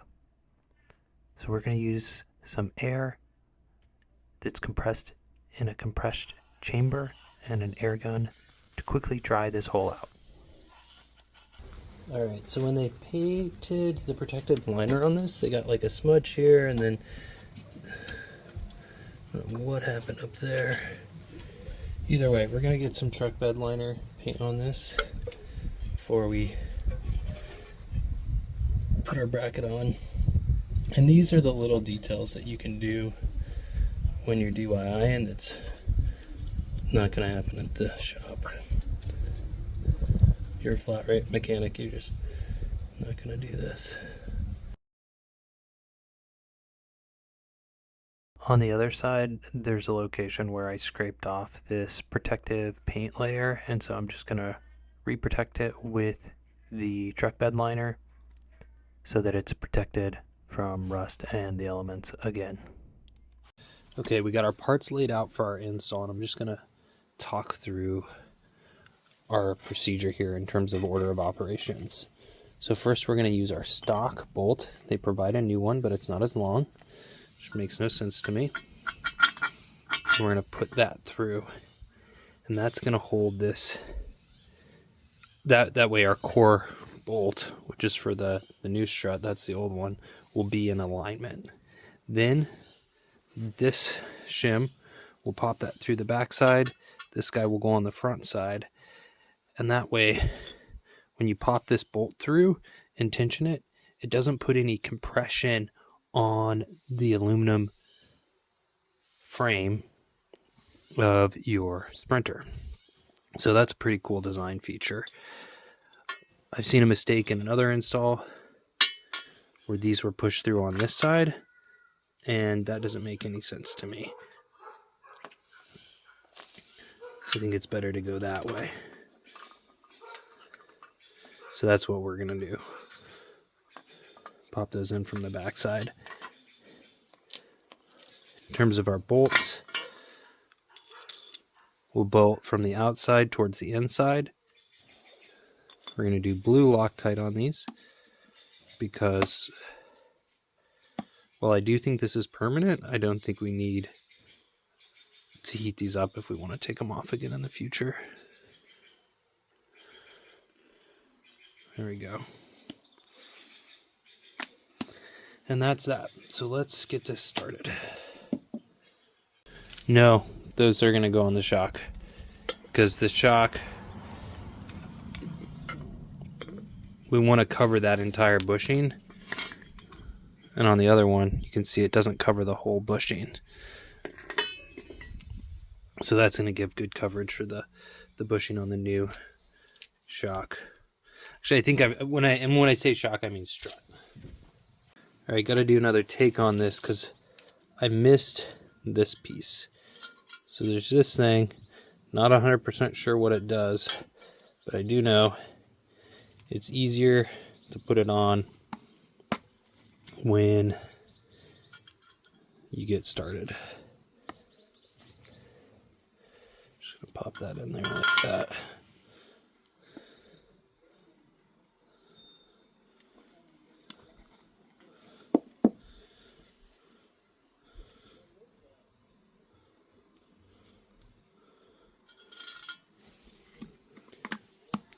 A little Loctite.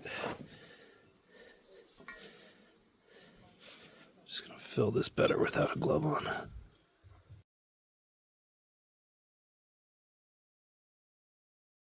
See you at the night time. At the night time. See ya. All right, good night, River. Love you, buddy. Let's get that.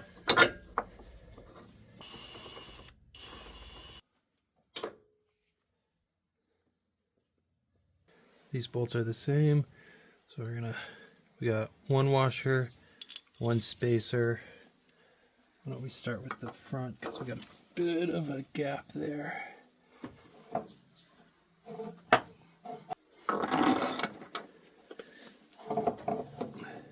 She started. Got my spacer.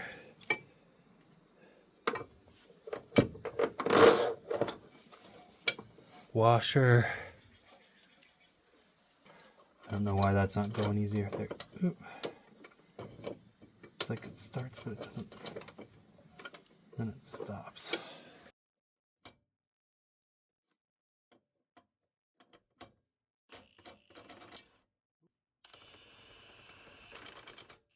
All right, so this is our lower shock mount reinforcement bracket, and I should have done this with the last part. You should do this with every part. Just give it a good inspection for any defects. So I'm just looking for any where a weld might not have had good penetration.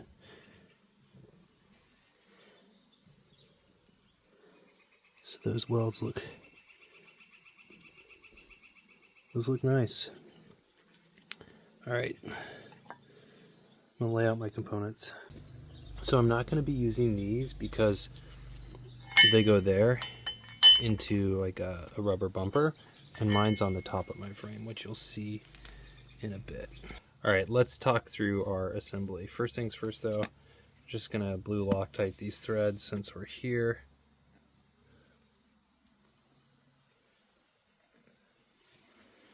Blue is super good enough for what we're doing here. Okay, so starting with our stock linkage, this guy will go through here, through this shim, bolt on the other side. And that's the stock hole. You'll see that in a moment. This guy will go through here, through this shim. The strut will bolt through the hole, and then we'll do another shim, another washer, and then this bolt. And then this bolt's going to go through up here, and that is going to be shimmed here. And then we'll attach like the brake line assembly bracket to that.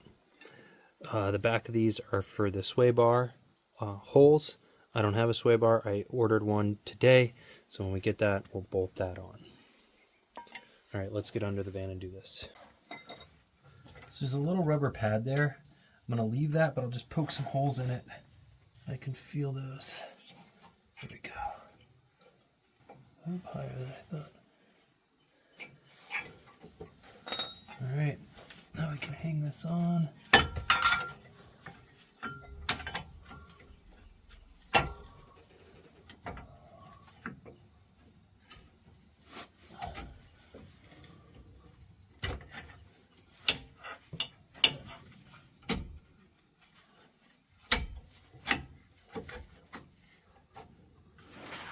Slightly shorter punch. Okay, so we are perfectly aligned. Order of operations on this side is the same as the last side. We're doing the bolt that passes through the brake line bracket first, the secondary shock bolt second. That's the bolt that has the shim on it and it doesn't have a shock that goes through it. And then we'll do the shock bolt third.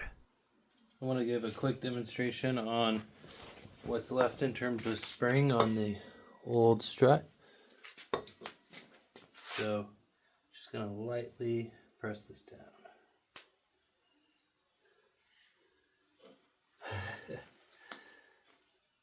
So 62,000 miles on this bad boy and just nothing in that.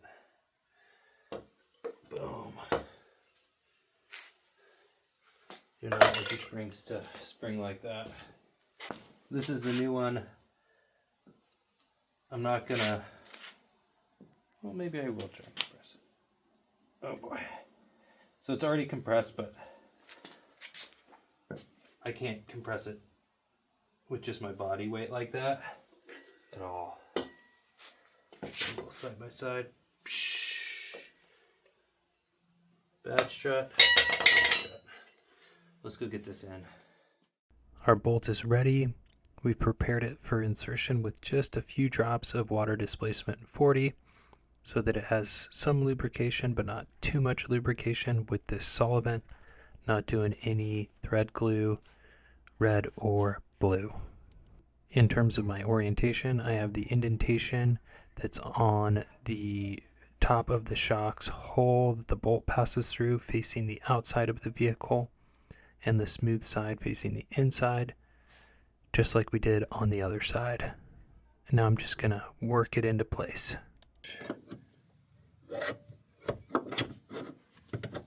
Okay.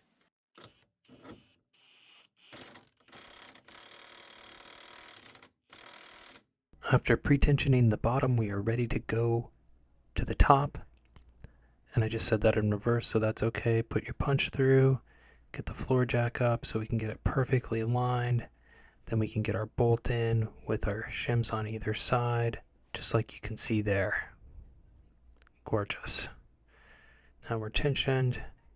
All right, this is my documentation page where I'm going to count my threads on either side of my U-shackles for the driver and the passenger side of the vehicle to make sure they all are tensioned to the same thread counts. All right, so my first count I have 8, 7, 8, 6. So we need to tighten 2 rotations and 1 rotation to get these even. And then we'll go to the passenger side. Using a handy dandy paint pen, we've drawn a line down the length of the long socket, and so we can put that on the bolt and then put a red line on top of it, and then we can count the revolutions that the socket makes as it goes and then count our threads. So we get everything matched up with this system. Step by step, U-bolt by U-bolt, driver side, then passenger side. Okay, so now we're balanced on both sides. We have thread counts of 8 on all 4 U-shackles. Now we're going to start tensioning these with a torque wrench and maintain our counts. So we'll go like 1 rotation here, 1 rotation here, 1 rotation here, 1 rotation here. We'll go to the other side, do the same thing.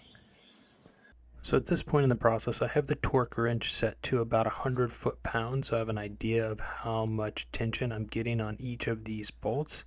And because they're 1 bolt on each side in a U shape, that tension's going to vary as you get your thread counts equal on all sides. The core thing is you don't want them too tight. You want them tight enough they're never going to come off under normal load, and you want those thread counts even. So that's what we did. We got to around 150 foot-pounds actually of torque on each one of our nuts, and if you count the fact that they got the WD-40 on them, it's probably even tighter, maybe 170 foot-pounds. You may go a little lower. Either way, our thread counts are at 9 on each side, and that's what we did, and that's what we're going to roll with for this first iteration of this installation.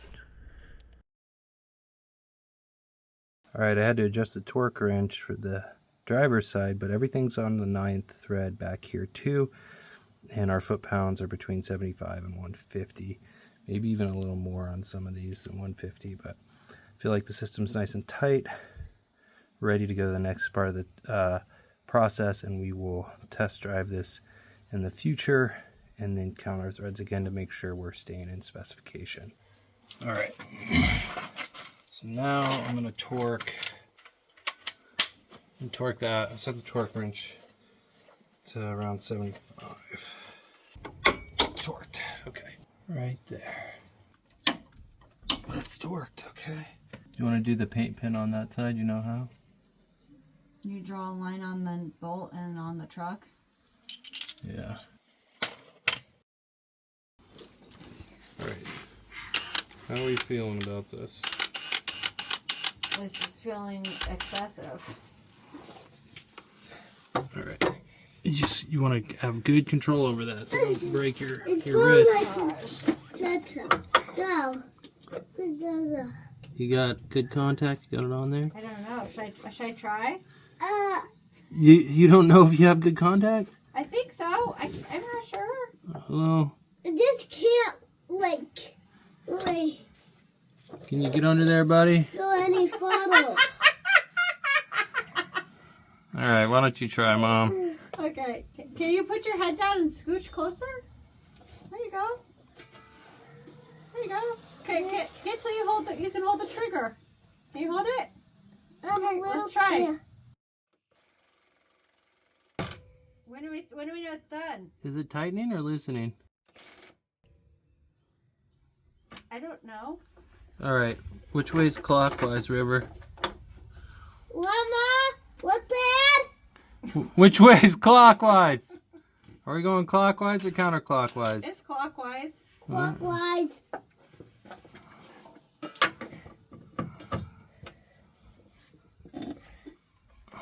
Okay. Want to try again, River? Oh, yeah. Okay. Now take the impact off Okay. and put your torque wrench on. You're gonna need to help pull on this wrench, buddy. This needs to go on too? Well, your goal is to tighten that nut with the torque wrench. So you could try without the socket, but it's not gonna work. Why are you giving me the hard job? You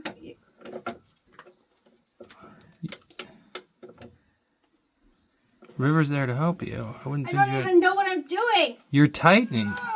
You're tightening. Are you going clockwise?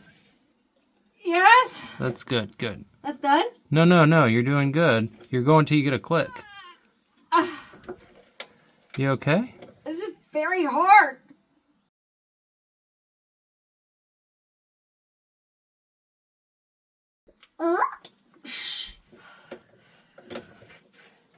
All right. Stop. I'm afraid you're gonna hurt yourself. Let's trade jobs. Okay, I'm getting out. You get out. I'll get in. Hey, River, stay in. Dad can have you help him. Well, I can't just do it all by myself. It's all Stop for pulling you. it.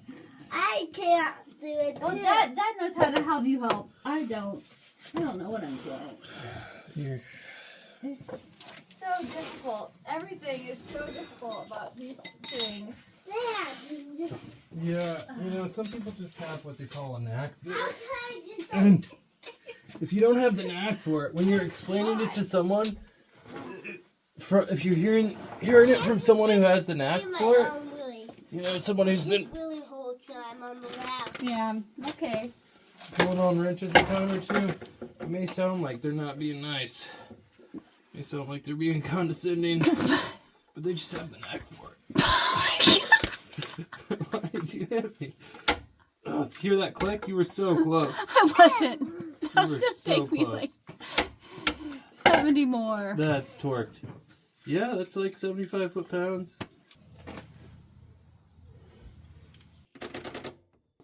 Oh, there it is. 75. Now it's time to use the wire brush on the drill attachment. Link to that in the Amazon affiliate link area to get all the rust off this component before we put the wheel spacer on. All right, so I have my 8 lug bolts, and this is the one spot where I'm using the red Loctite version 271, not using the Loctite that came with the kit, which is also red, but we don't know what variety. These are going to go in at 30 foot-pounds. So the idea behind the red is it's just as strong as the blue, except it needs heat to be able to loosen, not just torque from an impact. I'll thread these on. Never ever want these to come off. And then the lugs go on these, and they say use a little bit of lubricant, which is the anti-seize. And I will use a little anti-seize, but I'm not going to use a lot of it. I don't want the area that the threads grab onto to have anti-seize, because I just think that's too lubricated. If I lived in the Rust Belt, I might do that. Let me pull the emergency brake.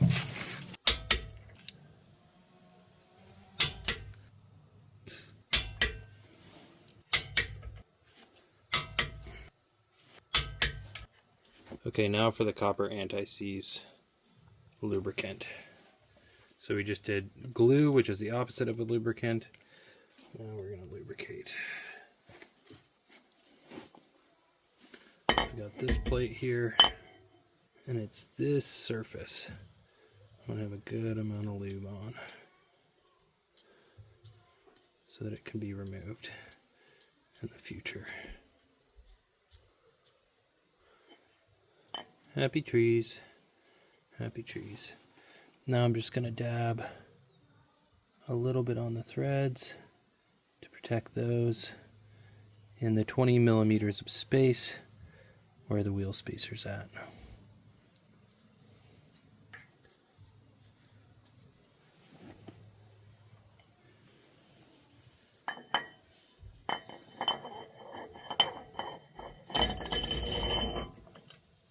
Like a glove.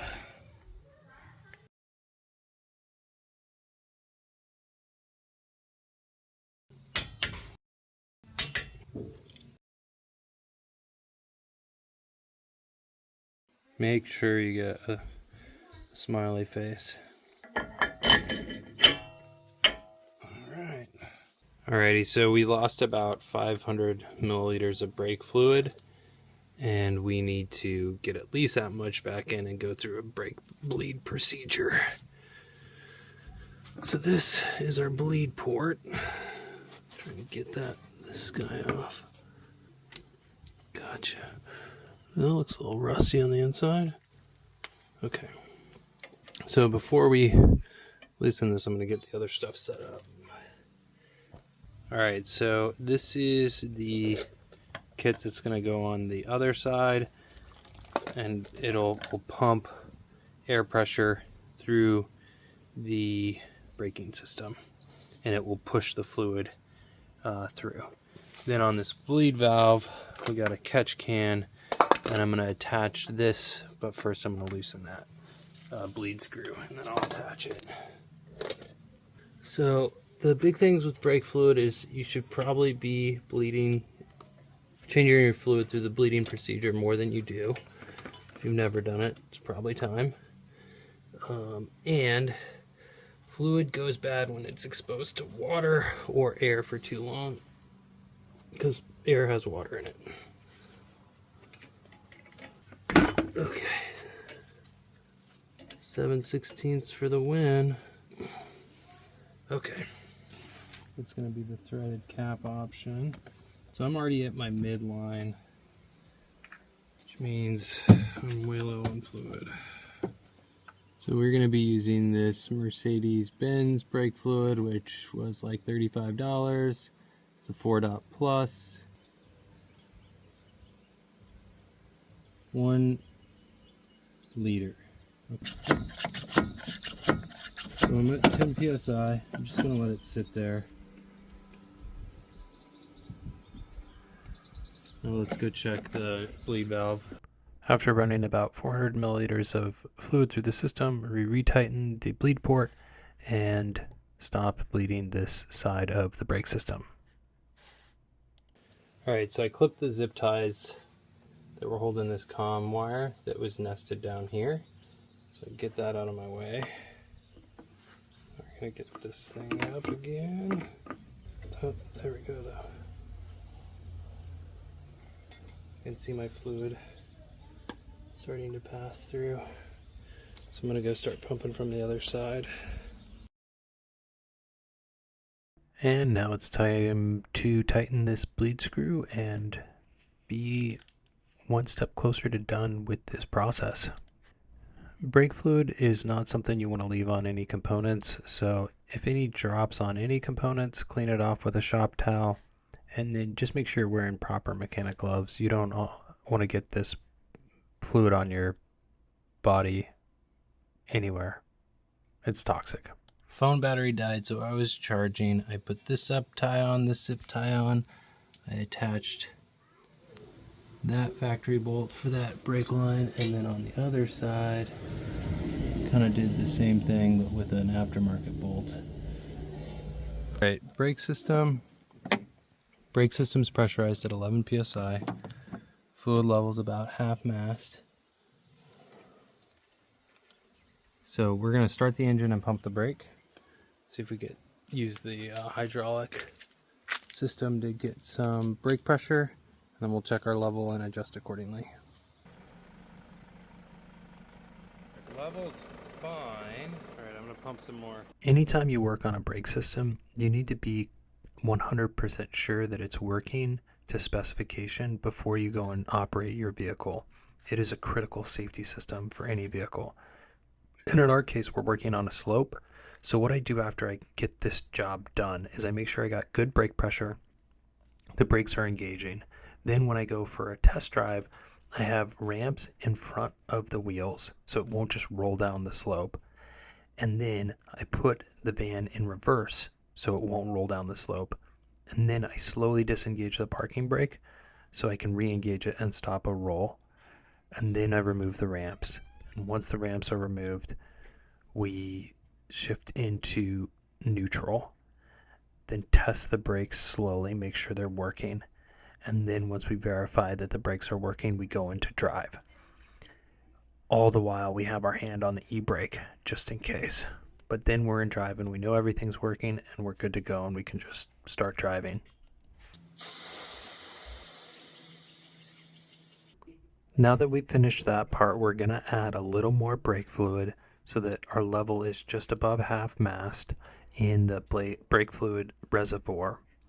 Keep in mind this fluid does expand when it's hot, so you want to have room for that expansion, but you never want to be too low. It's a happy medium sort of thing. Got just a couple pieces of dirt in there. Let's get those out. Clean our screen. We want this braking system. Oh gosh.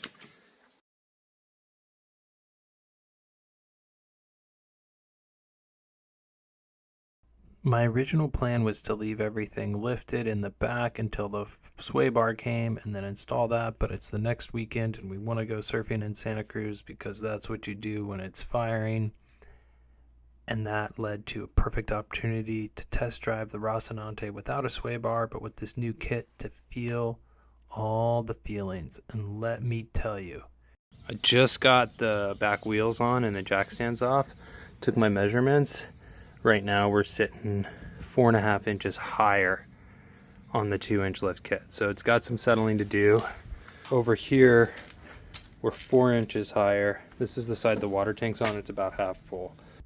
So yeah, the first impressions of the rib kit without the sway bar, which really isn't part of the kit, it's just a factory part I was missing.